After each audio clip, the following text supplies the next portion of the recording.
It was a bright Saturday morning when 12-year-old Leo burst into the kitchen, his backpack slung over one shoulder and a scowl on his face.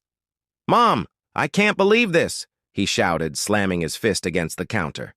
"Everyone in school has the new MaxPhone 12, and I still have this old junk." His mother, Anna, paused from spreading butter on toast. Her hands were gentle, but worn from years of balancing multiple jobs to support her son alone. She tried to smile. "Leo, we just bought that phone 3 months ago," she said softly. "It works perfectly fine. Why can't you be grateful?" Grateful. The word seemed to irritate him more than anything. Leo's dark eyes flashed with frustration.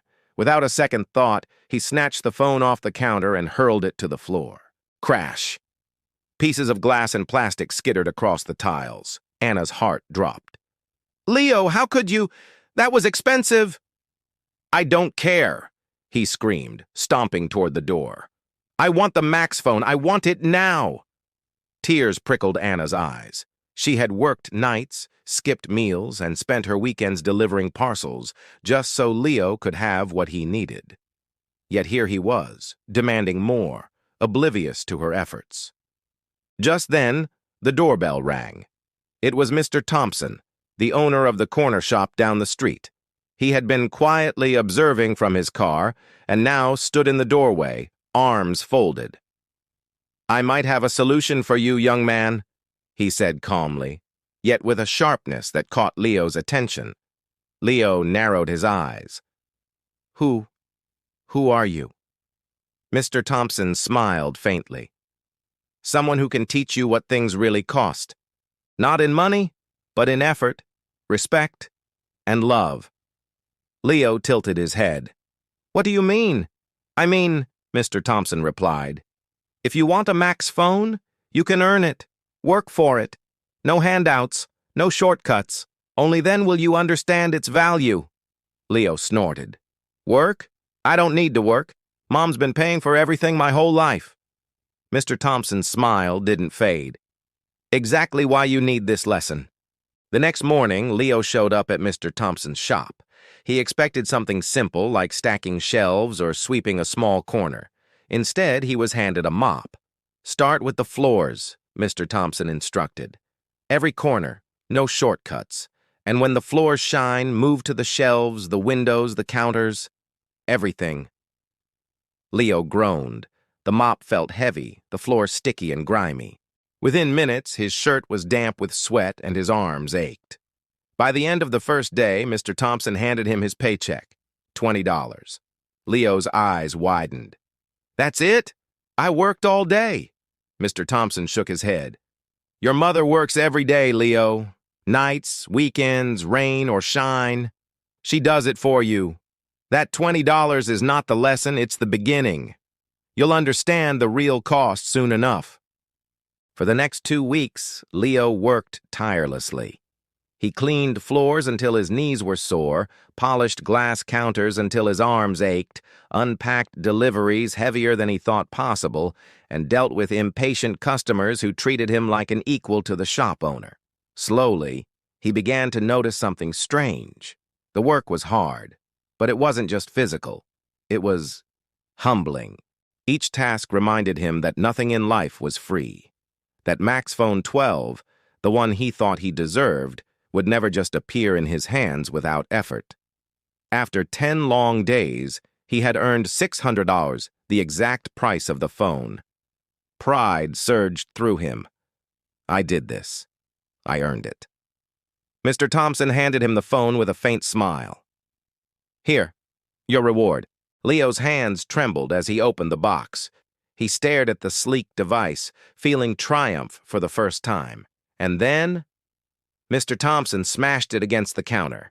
Leo froze, disbelief flooding his face. "What? Why?" Mr. Thompson leaned close, his tone calm but firm. "Do you feel that sting, that heartbreak? That's how your mother felt when you destroyed your last phone. You never thought about her effort. You only thought about yourself." Leo's face fell. Memories of his mother working late nights, waking him up early for breakfast, cleaning every corner of the house. They all came rushing back. He sank to his knees, tears flowing freely. I understand now. I'm so sorry, Mom. I never realized how much you do for me. That evening, Leo returned home, holding the broken phone like a relic of his mistakes. His mother was in the kitchen, humming softly while washing dishes. Mom, he whispered, voice breaking. I didn't understand before, but now I do.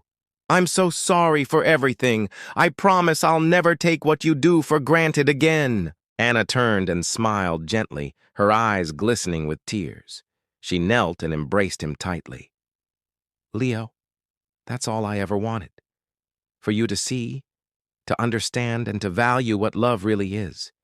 It was a quiet moment, but one that would stay with Leo forever. The next day, Mr. Thompson called Leo.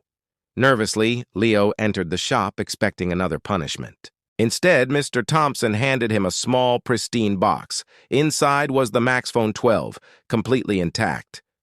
You bought me a new one? Leo asked, stunned. No, said Mr. Thompson calmly. This is the same phone. I only pretended to destroy it. I wanted you to feel what loss feels like, to understand the effort and sacrifice behind the things you take for granted.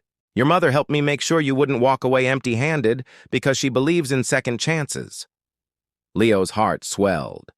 For the first time, he truly saw the depth of his mother's love. He ran home, hugged Anna, and whispered, I'll never take you for granted again, ever. Anna smiled through tears. That's all I wanted, Leo. That's all I ever wanted. From that day forward, Leo changed.